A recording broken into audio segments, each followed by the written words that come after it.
Live from New York City, it's the Gary Null Show.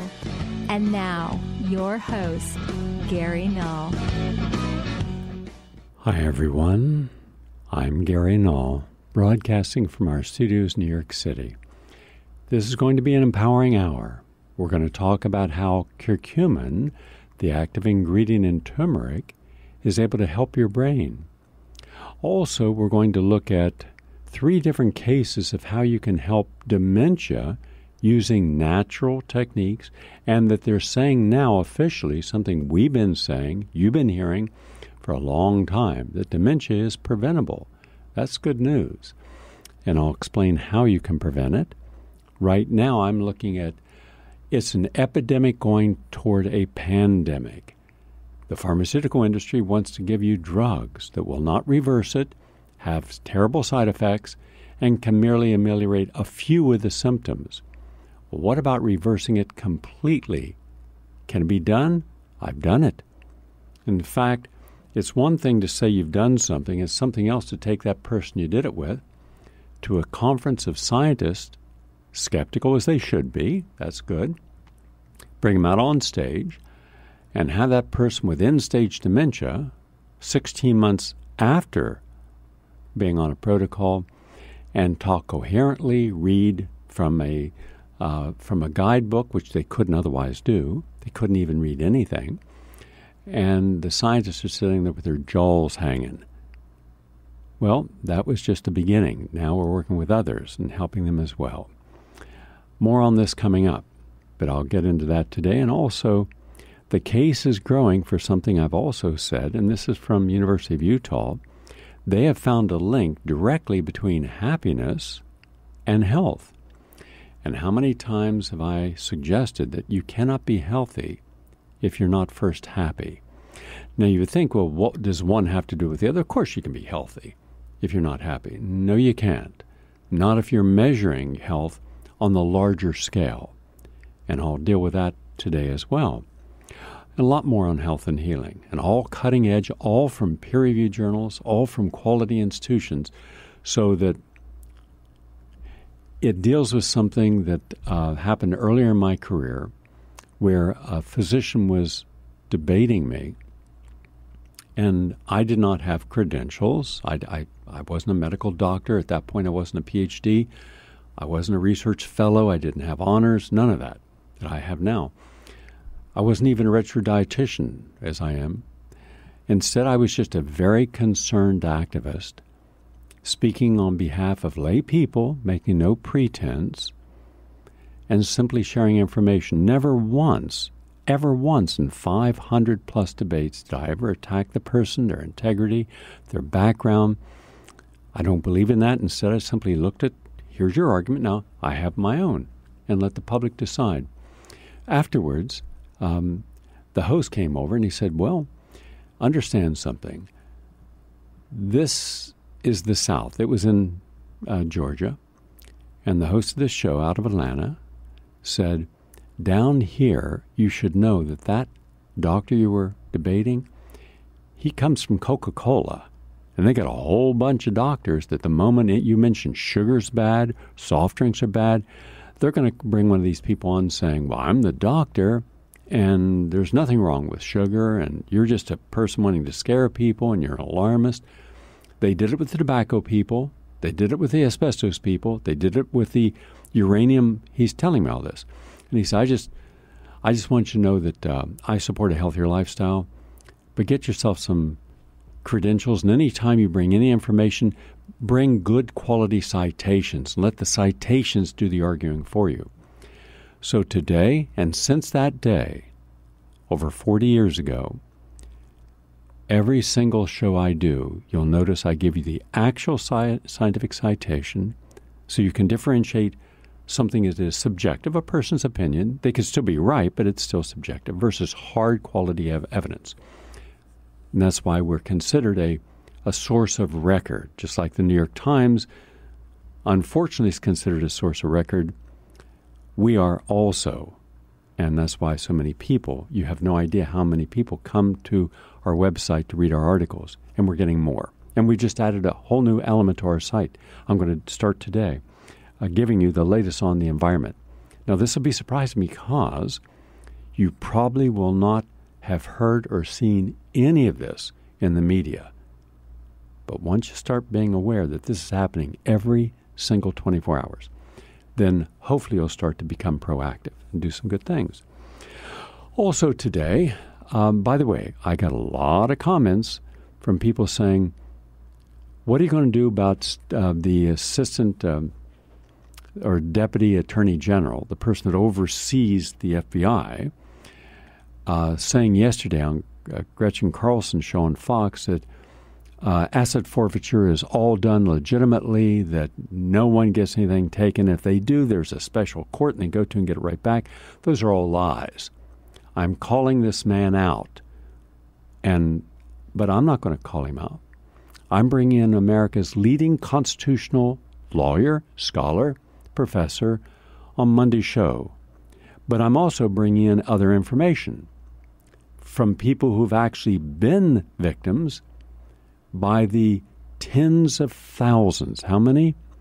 66,000 Americans who've committed no crime, were not given a ticket, but had whatever they had stolen from them by the police. Now, is it a few $100s, a few $1,000s, a few $100,000, a few $1 million? No, it's even more than a few $1 billion that your police are stealing with malice aforethought. How do we know? Well, you're going to see video, if not live. We are filming this, by the way, just so you're not confused. I film my show every day live, but then we give it to one of our chief IT person, who then breaks it into sections, gives one section to Facebook, that's the health and nutrition section, but then the whole show goes on YouTube. And so you will see police filmed trying to explain why they took the money and what they did with it. Did you know they can keep it? Did you know if you're pulled over, they can keep the money and all they have to say is, I believe you were going to use this to buy drugs. That's all they have to say. Or they don't even have to say that. This is insane. This is how stupid we become as a nation, and why I'm going to keep bringing before you how we don't protest, we don't make it an issue, they get away with it. There's now, the issue is, if you're driving on a highway in America where at any time a single car was spotted or stopped that had drugs in it, the entire highway is now considered suspect, and therefore you being on the highway, you're automatically a suspect. Is that insane? Yes. Is that America? Or is that Stasi East Germany? Oh, we're already a police state. And also, I've got a few people who are going to tell you something what they feel about the Democrats today, including Jimmy Dore, and also a gentleman, I've never heard of him, but I listened to what he had to say. Someone from our audience sent it to me. And just someone speaking out. But he's just saying the truth and common sense. So there's a lot of Americans speaking out now. You wouldn't know it from the mainstream media. You wouldn't know how many blogs and how many postings there are of people just telling the truth, or at least showing what's wrong and some solutions, because they've all been excluded.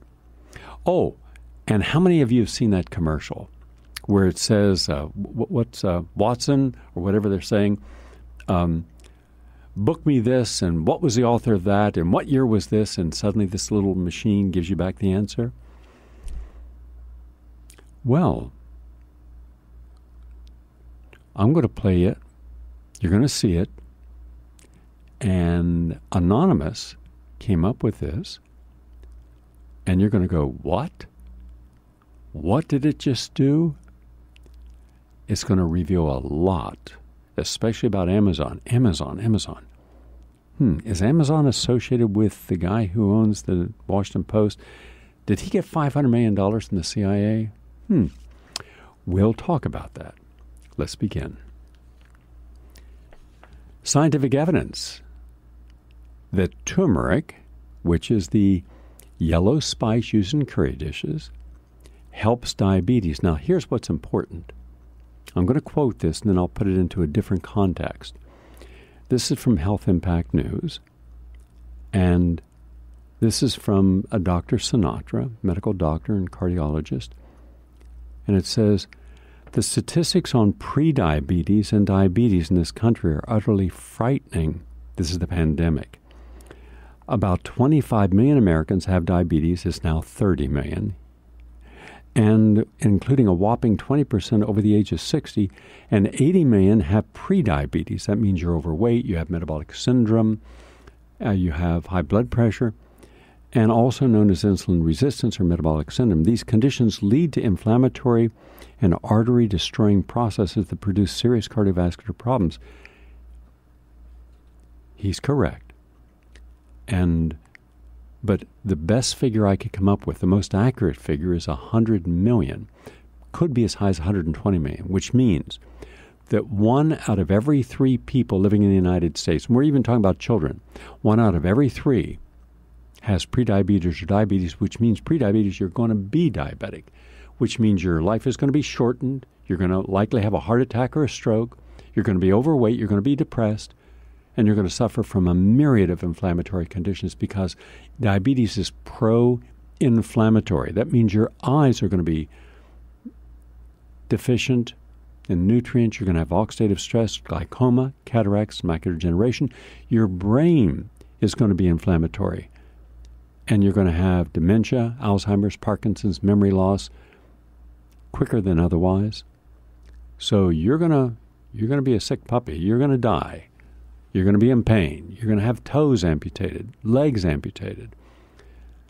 You're going to have infections. If you go into a hospital and you don't have an infection when you go into the hospital, in one recent year, 80,000 plus Americans died from bed sores, completely preventable, ulcers of the skin, because of how stupid and riddled with incompetence hospital care is. No one should be dying of a bed sore, but we had 80,000. Did you read about it anywhere? Nope. It's just so common now, like MRSA infections. 30,000 dying, it's just common. Aspirin, bleeding, deaths from the stomach, taking your baby aspirin to prevent a stroke and then dying of a cardiovascular disease, heart attack, because of homocysteine, but no one talks about it. That's why we talk about it. So, here's the deal. Turmeric has an ingredient in it called curcumin. That can help you with diabetes. It's very important. Here's what it says, quote, research clearly demonstrates that turmeric is a powerful natural preventative and therapeutic agent for diabetes. The most commonly prescribed pharmaceutical approach for diabetes 2 or diabetes mellitus is metformin, which is fraught with side effects, even though it is considered safer than other diabetic drugs with worse side effects. And then it goes on to talk about how curcumin interfered with this. And the study is entitled Curcumin Extract for Prevention of Type 2 Diabetes.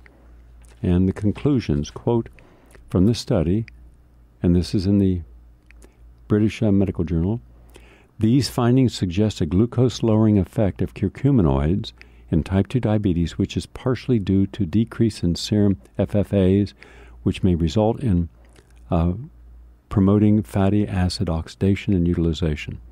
So, take your curcumin if you're pre-diabetic or diabetic. Now, this is from the University of Utah, and it says, scientists are still exploring and debating when happiness most affects health, but there is, quote, no doubt that it can do so. In the most comprehensive review to date of studies on subjective well-being, a team of researchers concluded there is a connection between happiness and health and better wound healing, better immune system function, better emotional resilience. So here's the issue. Now, why do I say, with all the people I work with, that in order to be healthy, you first have to work on happiness? Because at any given time, and I'll go into this in great depth when Professor Bruce Lipton will be on the upcoming program to talk about the epigenetics of happiness. I'll just give you a brief overview. If your parents were not happy, let's say that you weren't wanted, you were not a wanted pregnancy, the doubt about you being born, about you being carried in your mother's womb, that creates an epigenetic vibration that you're actually feeling unwanted, unloved, even before you're officially born. That's epigenetics. If there's not love between your parents, you pick that up as a child. If you're not given attention by either parent, even if you're not abused, we're not talking about abuse, just neglected, that can impact your immune system. That can impact the development of your own conscious mind. But Bruce Lipton, who is phenomenal on this, will go into greater depth on this in an upcoming program. So we do know now from thousands of studies on epigenetics, it's a whole area of science now. The head you see in the picture is my producer. Just sit back, Richard. Sit back, thank you. Richard's going to be on the moment to talk about something funny. And it is this, a gross simplification, but at least you'll get the idea. When you're fearful, angry, rageful, insecure, frightened, stressed, cortisol levels go up. What we call stress cascade goes up. Even if there's nothing real that's actually happening, our fight or flight response is immediate, instantaneous. Well, what if you're just angry about something? Doesn't matter. There'd be no difference between a lion attacking you in the wilds and you being angry that somehow you didn't get a return phone call. The immune system responds, well, that turns off the healing at the DNA level. And you want the immune system on. You want your biochemical reactions to life on. So they call it the on-off at the DNA level. Now, I'll explain that in greater detail when Bruce Lipton's on. But that's why when you're thinking happy thoughts, when you're around wonderful people, when you're around children, they're playing, and you're around nature, and dogs and cats that give us unconditional love. And dogs are actually hardwired genetically with two specific genes that manifest in the brain that keep them almost at a childlike level. So they're always looking to love us and get our attention. Well, when all that good thing's going on, when you have wonderful music that you enjoy, when you're eating healthy foods, when you're in a beautiful environment, it's turning on the happiness quotient, and you're feeling better, and your immune system responds. So happiness is the foundation upon which health exists. Unhappy, I don't care what you do. In my personal experience, and I've counseled a lot of people, it's happiness that determines the outcome of a condition, not just a nutritional protocol. And here is something else, and then we'll wrap this part of our program up. This is in the University of Southern California, and it's a study involving dementia. And here's what they say, quote, managing your lifestyle factors, such as not smoking or high blood pressure or depression, could prevent 1/3 of the world's dementia cases. This was published in The Lancet, and this was a special commission on dementia prevention, and it goes into how to prevent dementia. Well, it's good, and it's also dietary. If you put anti-inflammatory foods, cucumbers in your salads, tomatoes in your salads, watercress, these are all anti-inflammatory alkaline foods, terrific for you. Carrots as well. If you have brown rice instead of white rice, if you have quinoa, if you have coconut oil, 2 tablespoons of coconut oil for 3 months does tremendous benefit to the brain of a person with Alzheimer's, Parkinson's, ALS, multiple sclerosis. So now they're finally confirming it. But to finish that off, to show it's not alone, this is a separate study. This is from San Francisco University. They're, quote, a diet rich in fish, fresh vegetables, fruits, and nuts could help cut the risk of dementia. And this was presented at the Alzheimer's Association International Conference in London. And it was links between diet and dementia were found, and they looked at 6,000 people, They followed them, and they found a 35% reduction in dementia when they had a healthy diet. Now, mind you, that's not even exercise, and that's not stress management, and that's not special supplementation. If I mention, do you know about glycerylphosphorylcholine, they go, what? Well, that's a very important nutrient if you have dementia, Alzheimer's, Parkinson's, or ALS. So there's a whole field of special nutrients that help rebuild the neurons in the brain and rebuild PPQ and NAD, rebuilding of the mitochondria. This is just with this simple diet, and they're getting great results. So imagine if you had a great diet, not just a simple diet, and you had the supplements and you had the exercise. Well, then you can see how we're able to have such great progress with dementia and Alzheimer's. And before we go to our break, turns out maple syrup is anti-carcinogenic. This is from Kanindai University in Japan. Quote, dark colored syrup is healthier than lightly colored syrup. Maple syrup is a classic natural sweetener that's been making a comeback recently as an alternative to refined sugar. And the syrup is tapped from different species of maple trees, with the Canadian province of Quebec being the top producer.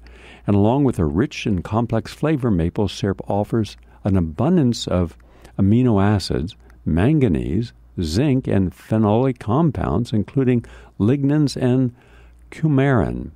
A new study called Inhibitory Effects of Maple Syrup on the Cell Growth and Invasion of Human Colorectal Cancer Cells by Dr. Yamamoto, a molecular and cell biologist on the faculty of pharmacy at the university in Osaka, Japan, shows that it helps prevent cancer.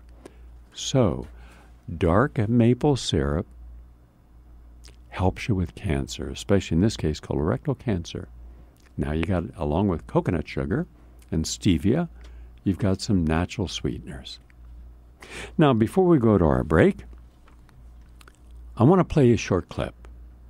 Now, this is in Florida, where there's a movement now to help legalize marijuana, especially medical marijuana. And medical marijuana is different than the marijuana most people smoke, because you're isolating certain fractions called the cannabinoids, and these are in the oils, and these have an incredibly beneficial effects. Now, I sent a whole package of scientific peer-reviewed literature on this, but no one seems to have paid attention to it. But here's your typical throw them in jail, double down, like our current Attorney General.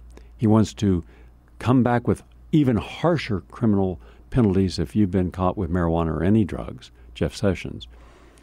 But I want you to hear what they sound like in their own words, and then we're going to our own in-house scholar and executive producer, Richard Gale, to respond to this gentleman. I don't believe that medical marijuana exists. I just don't. Some of us may believe that medical marijuana exists, but in point of fact, you will find no convincing scientific evidence that proves that point.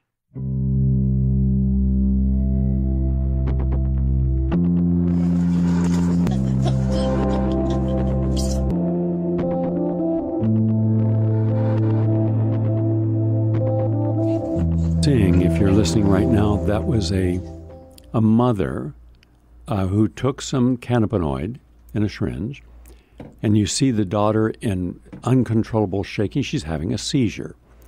And the mother injects this into her mouth, and within 1 to 2 minutes, she's completely normal. I can't tell you how many people I know who have brain tumors and who have seizures have been able to get rid of them using cannabinoids. In studio is Richard Gale. Hi, Richard. Good afternoon, Gary. Okay, let's offer. Go look at this. You offer this gentleman. There's three different things that came to my mind. One is this particular Florida was he a senator?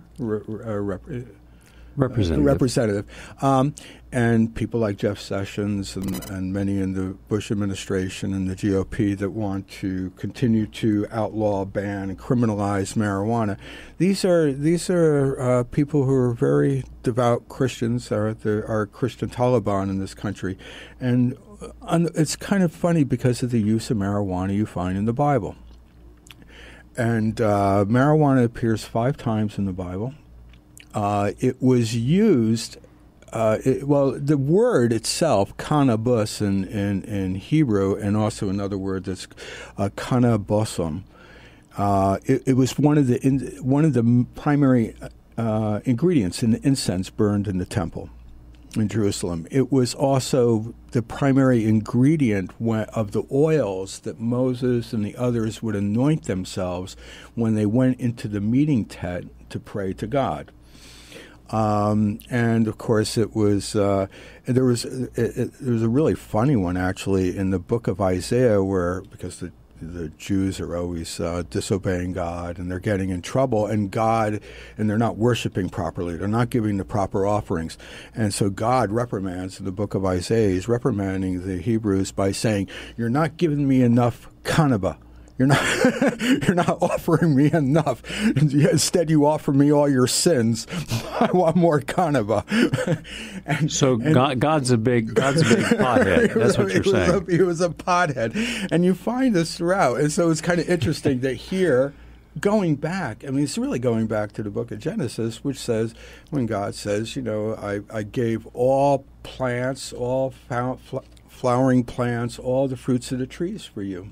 And all of them have use. All of them have some kind of a use to be found. Going to the medical side, though, there are 2 ways of looking at it. One is what's happening in the corporate world around marijuana. That's kind of always an interesting one because it gives us an indication of something. Here's a quote of Hugh Grant, Monsanto's CEO, to his shareholders last year. And he was praising their laboratories, the Monsanto laboratories, for isolating the DNA, RNA molecules of certain marijuana strains to combat cancer cells.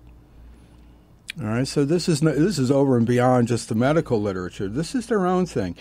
Monsanto's already been genetically engineering marijuana. Pharmaceutical companies are buying huge amounts of agricultural land in preparation for the time when the whole medical marijuana industry goes into the pharmaceutical hands and out of the hands of just individual farmers and pot growers like in Colorado. Because by doing the research, they can patent the DNA, and therefore they will be the only ones allowed by law to use medical marijuana. It would be a $200 to $300 billion a year industry for them. It's enormous. But they have every interest in keeping it illegal, just like the alcohol industry wants pot made illegal, because why do most people drink? Well, most people drink because it gives them that lightness of being where they can confront issues or talk about issues without having to filter or block or self-censor.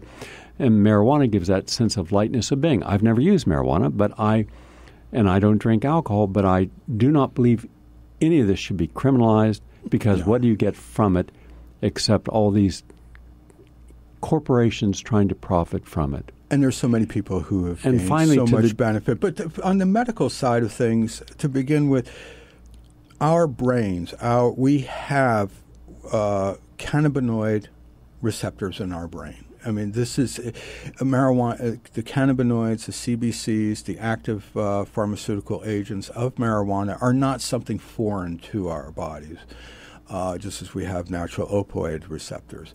So one study that was done where they actually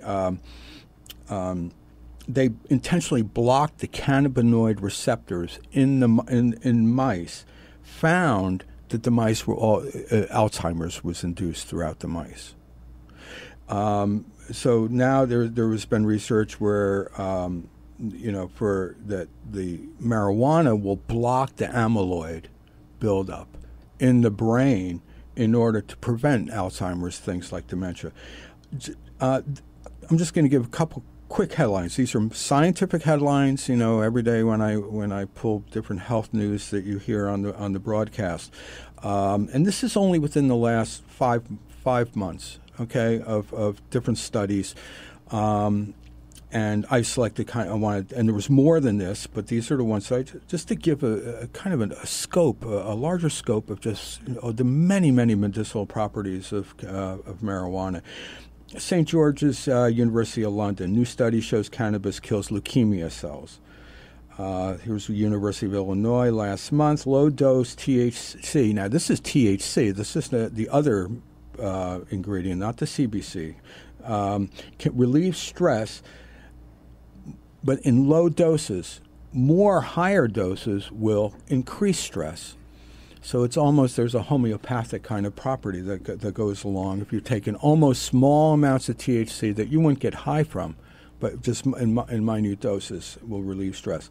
University of Bonn and Hebrew University did a group thing where cannabis reversed the aging processes in the brain.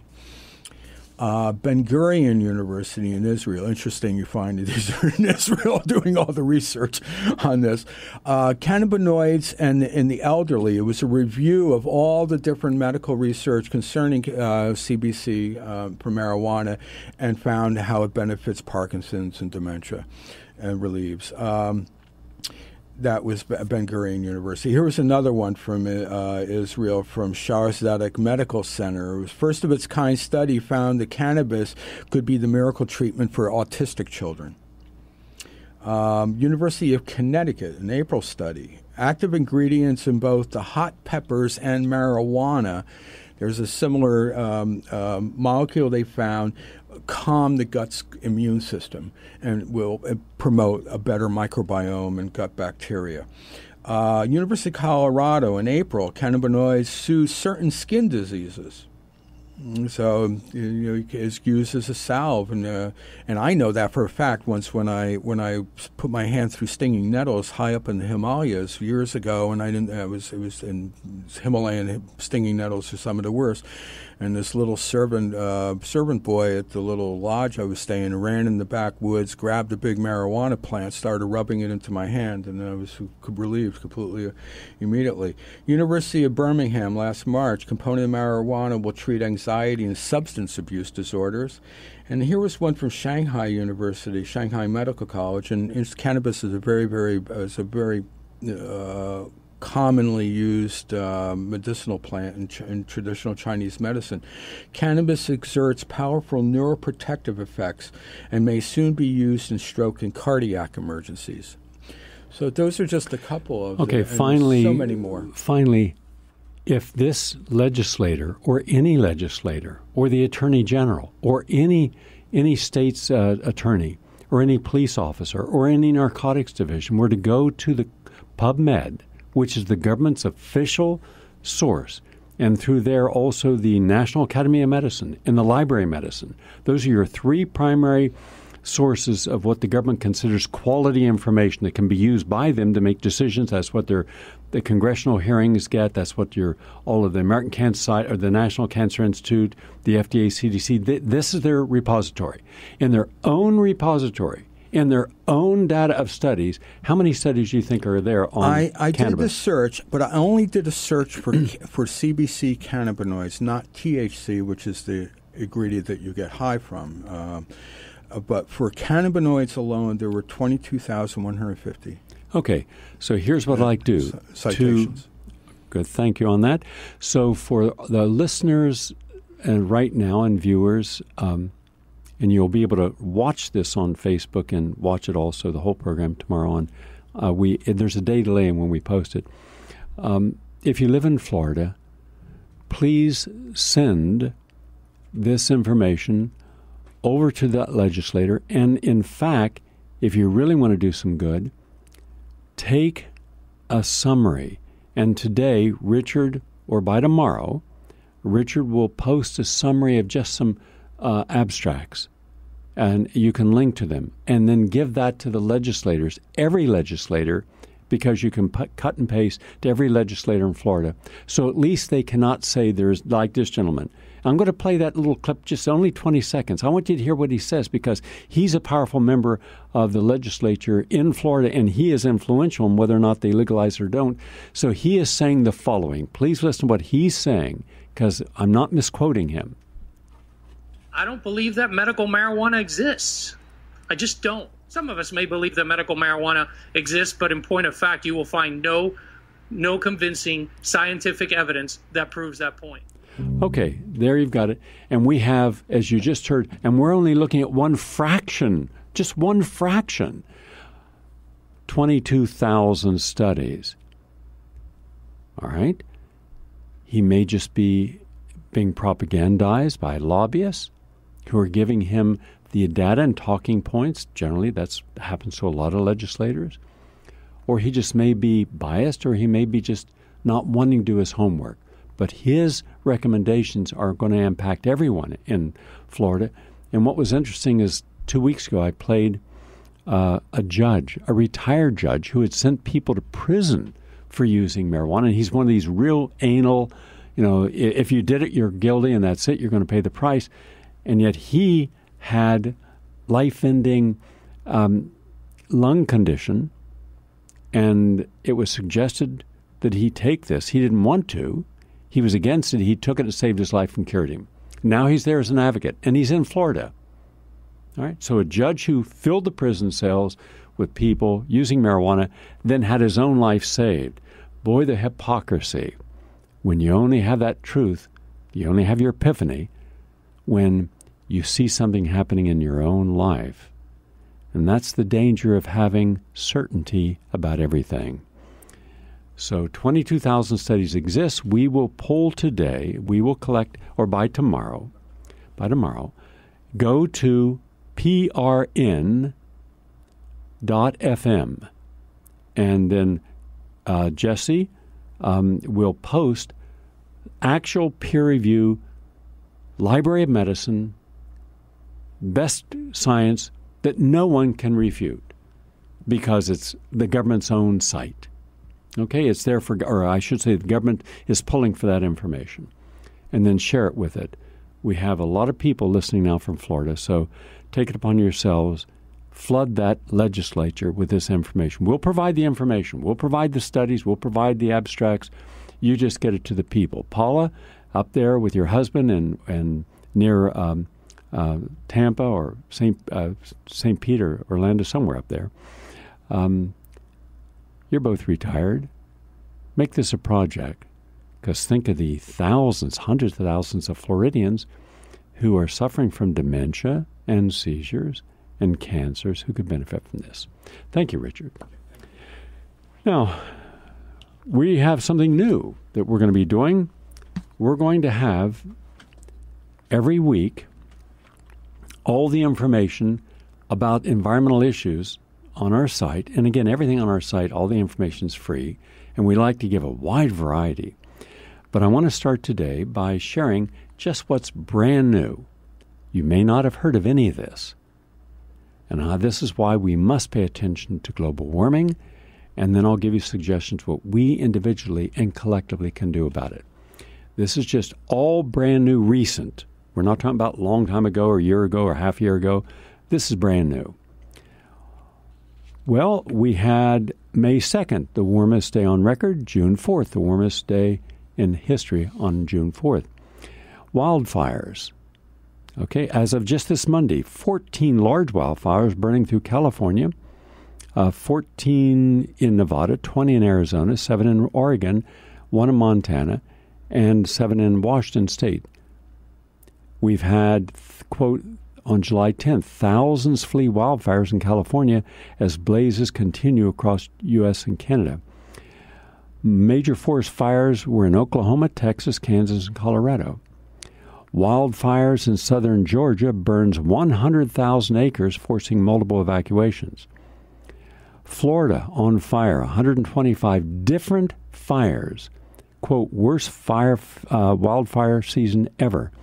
Now, I was on the road, and I got a call from my caretaker saying, better get down here. So we immediately started thank goodness I prevent things. I don't, I have backup, I have solar backup redundancy if power goes out, which it just did today, by the way, when I was on the phone saying how things are going. All the power went out. Well, not with us because I had backup. But this is a suggestion for everyone here. Take a simple irrigation hose, run it across the top of all your buildings, then down the sides, underneath eaves, so that if there is a fire, you turn that on and your entire building is wet. It stays on. Now, if you do that with all your sheds and buildings, and then also around your trees that might also get affected, and you put it onto a higher pressure so it can shoot up to 40 feet in the air. So you're flooding everything if a fire's coming. And then you also have backup sitting in your garage or your basement, backup fire retardant foam that you can spray on the roof and on the sides. And that takes maybe, if it gets that close, and the big fires came within 1 block of my property, and we had everything ready to go and moving all the animals into a safe area. I do rescue. People bring me animals that are damaged, and I can find them homes, rehabilitate them. So had that all planned, so they're safe. The inhabitants are safe. And even, it's not expensive, buy yourself some fire suits. They're not expensive. So your whole body is at least covered. So if you're ever in a situation where you got to run through fire or something's on fire and you got to go through that fire to escape, at least you're not going to get second, third degree burns. You're going to be protected. Now, if you really want to be protected, you put the fire suit on and you got to run. You get the fire retardant, you spray it on yourself, and you run right through it. Simple things, non-expensive things. Save your house, save your car. You could cover your whole car in fire retardant. So there are things you can do.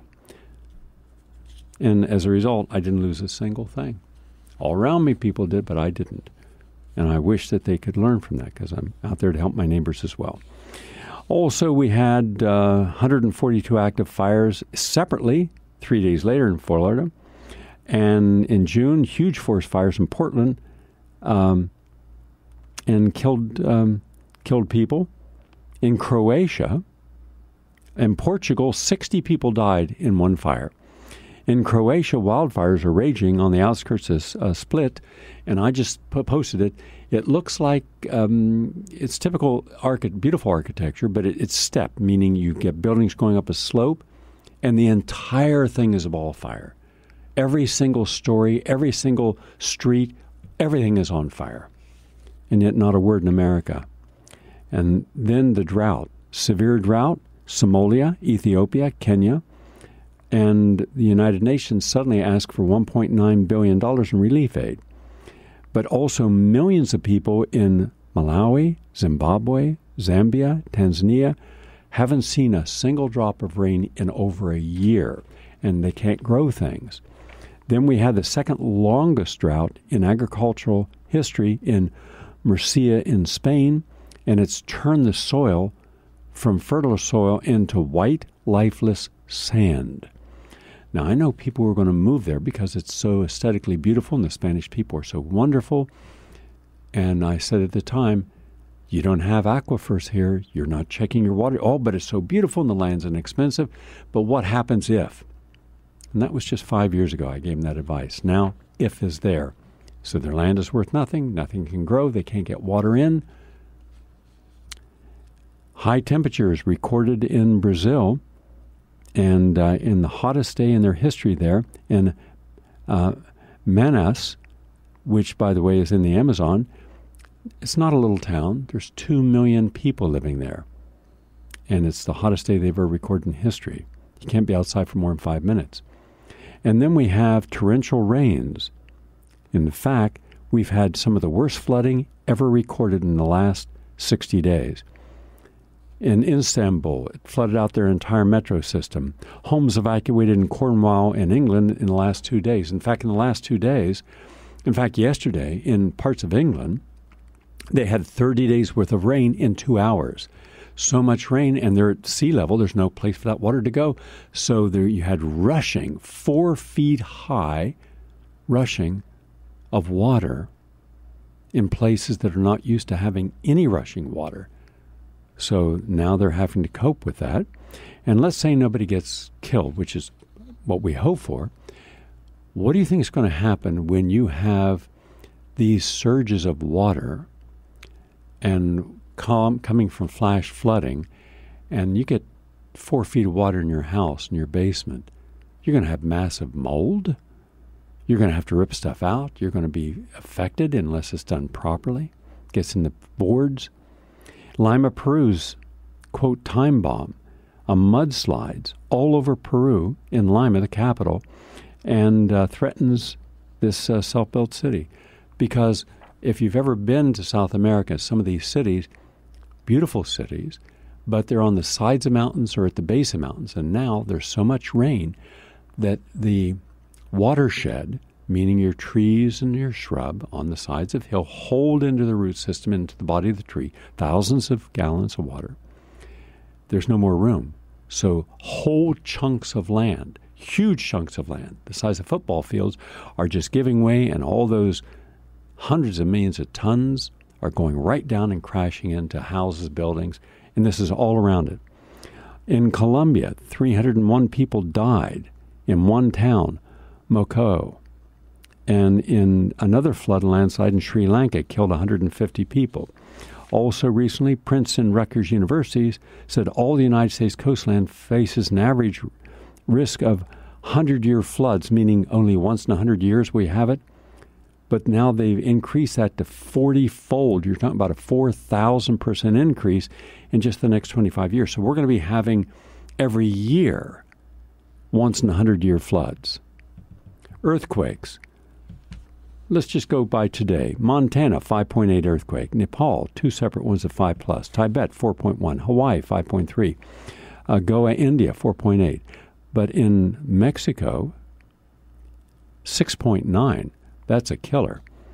And also, they have a cyclone now destroying homes in Madagascar, affecting the displacement of 434,000 people. 434,000 people gone. Have you seen a single word about this in the media? None. 4 people missing after a tsunami hits a remote Greenland village. In Moscow, 13 deaths from freak winds. We went from no wind to extremely high, brutal wind. 10 million people will need to move from Bangladesh because of the increasing water. And the Australian National University, just this week, said that today's extreme heat is going to become the norm. Now, that's just what I'm going to report today, but I'm going to post here, just in the United States, flooding. And flooding in every one of the towns and areas in the United States. And this is just in the last week. This week we're in now. And how many do I have? Oh, I have about 100 here. Wildfires also, and the operation aimed to contain them, and the type of disaster and where it's at in Sevierville, Tennessee, and all these other places. So we don't know about these things because it's not an important story. We need important story like Russia, like that's important, right? So all around us, we're running out of water. We're flooding with too much water. We have drought that's not allowing things to be harvested or things to grow. We have thousands of fires around the world. We have earthquakes. We have tornadoes. We have excessive wind. And as if none of this matters because it's not political. There's no advocate for it. 4 things you can do to make a difference immediately. First, stop living in places that are not sustainable. And that's a big one because nature is not going to change because you like the sunset. So just wake up to that. That's very important. Next, go vegan. There's nothing that we can do on the entire planet to mitigate global warming quicker or more completely than going from a meat to a plant-based diet. Next, save the forest we have. Lobby to protect our national forest from exploitation and our resources. Next, plant trees. Recently in India, In one day, they planted 66 million trees in one day. You've heard me say many times that we should have a new form of the Civil Conservation Commission that they had during the middle of the Depression to help reforest America. Well, we need one now where we can hire people at a living wage to plant trees in every community, in every state in America. We should be able to plant at least 10 billion trees. 10 billion. If we did that, then we're creating carbon sinks. Instead of the heat going up, as it would in a field, a lawn, it will stay anchored in. And it will green America. That also allows us to create new soil.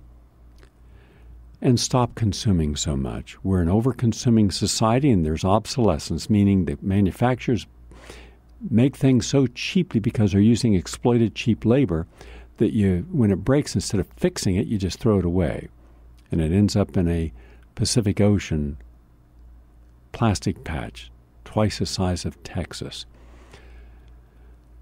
These are things we have control over. Our body politic at this time, till we get a third party, we don't. Now I'm going to play two short pieces. One is from Jimmy Dore, because Jimmy, who's a good progressive, just wanted to let you know one of the reasons that the Democrats lost, that they haven't been able to acknowledge, and until they do, they're not going to go any further. Please listen. It's only 2 minutes long. So the Democrats are lost. They're wiped out at every level. We've talked about this. And, you would say leading the Democrats would be like herding squirrels. But let's face it, even squirrels have a certain amount of self-sufficiency.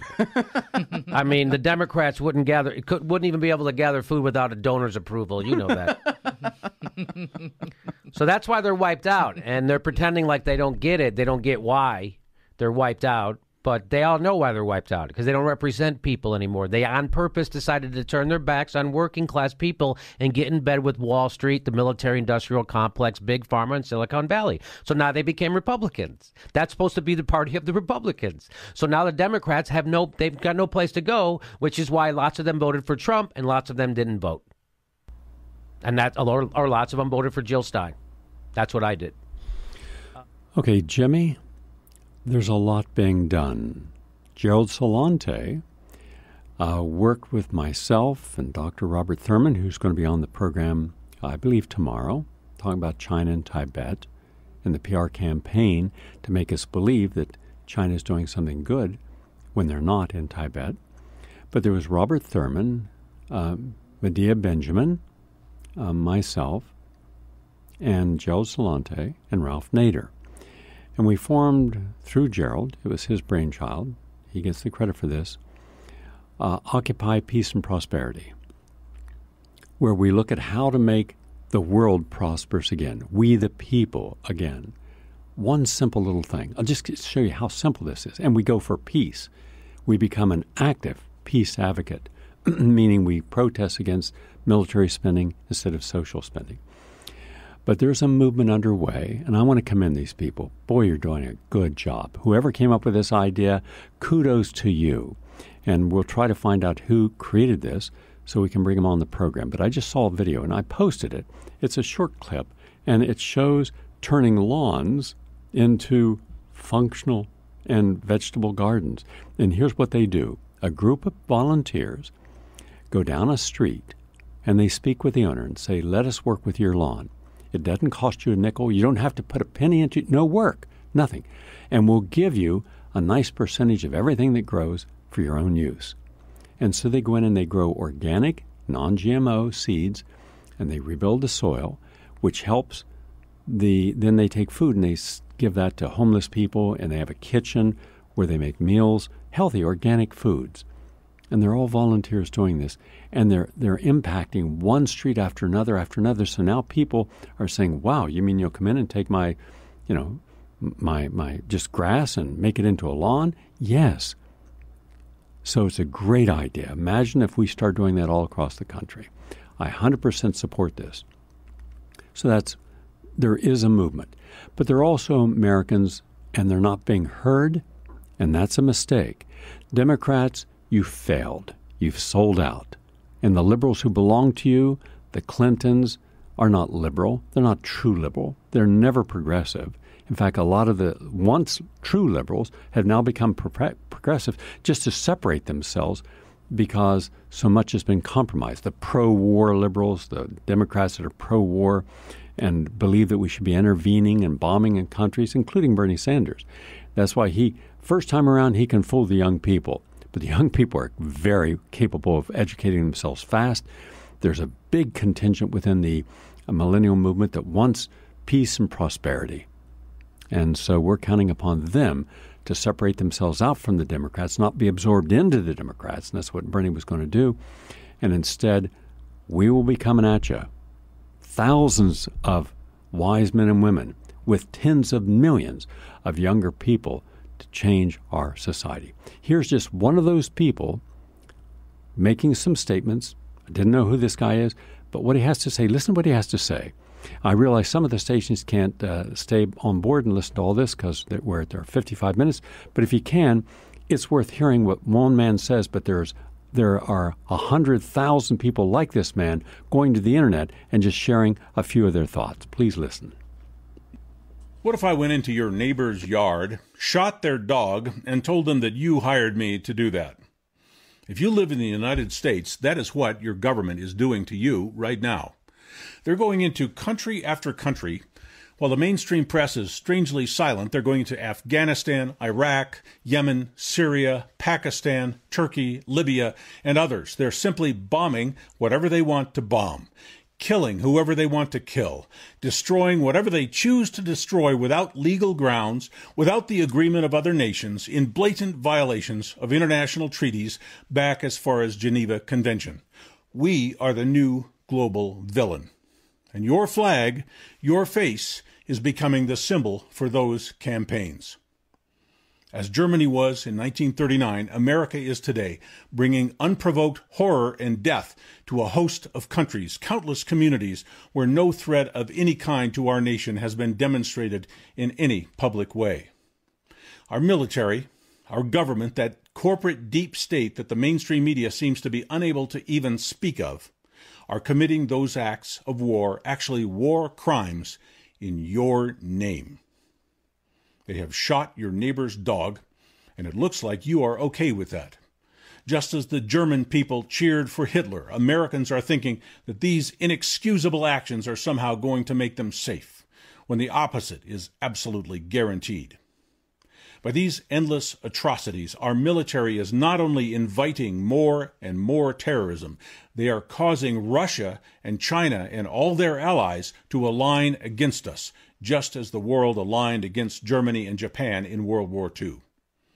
Tragic history has shown us that it was not just the German government and leaders who were taken down.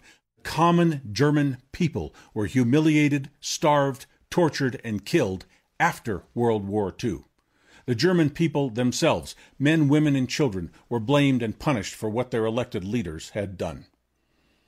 If you are not on the record opposing the United States' global tyranny and wholesale slaughter of innocent foreigners on their own soil, you are likely to become a target yourself sometime in the future. Do you look like an American? Imagine what would happen if you set foot in a Muslim country which has been bombed or invaded by our military, when someone has pulled their dead children out of their crumbled masonry houses. How do you think those people will treat you if they ever come face to face with you? Any war is bad enough, but the kind of war that the United States is conducting is the worst of the worst. One-sided bullying, unprovoked invasion, exploitation of other countries' resources under the pretense of weaponized political crusades against randomly selected targets. Innocent populations losing their homes, their lives, their loved ones, and many of them having no idea why it is even happening. There's no amount of propaganda, diplomacy, or foreign aid that can come close to repairing what our military is doing and has done. There is no rationalization which can reasonably be put forward to claim that our young soldiers are dying and losing their limbs for any good cause. Are we also brainwashed that we can't even utter an anti-war opinion while this is going on? The Confederate flag is being banned everywhere in our country because, to many, It represents slavery, bigotry, and injustice. The Nazi flag is a symbol of genocide. What does the American flag represent to the rest of the world now that we have flown that flag, as we have invaded their countries, destroyed their homes, and killed their friends and loved ones? How will our flag be regarded by the world from now on? You will see a time when simply flying that flag. Just a person's views. I thought that he was right on. Those are my thoughts. We have to take a position. If we don't, then we've taken a position. We have become compliant. When we know of misdeeds, when we know of the aggression of those in power, the deep state, and their vassals, and we choose to stay silent because we either don't want to become involved, or fearful, or we don't care, then we're giving them the power of choice that should be reserved for us to make intelligent and humane and spiritual choices. I'm Gary Null. Thank you all for listening. Look forward to sharing more tomorrow. Have a nice day, everyone.